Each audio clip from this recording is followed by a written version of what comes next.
It's been 50 years since this iconic photograph was taken during the Vietnam War.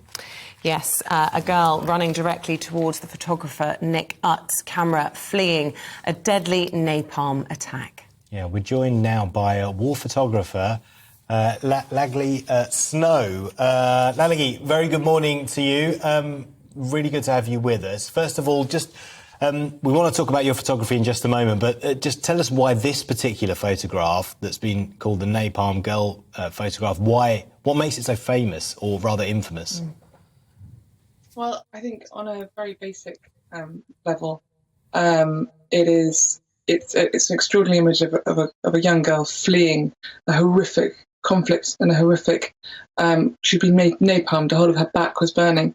But I think on a grander level, the Vietnam War was the first time that a war had been covered by so many so many non-embedded, non-militarized journalists and photographers.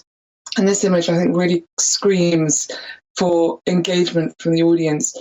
That the Vietnam War covered by all these different journalists, it was the first time that people had a real insight and a view into what was really going on the ground. And it wasn't just sort of the bottom line is that everything's okay and we're winning the war. It was the first time that war had really been opened up by journalists and photographers, showing people what the reality was. So I think this image really calls out. She's actually screaming to the viewer, look at me, look at what's going on, something's got to change.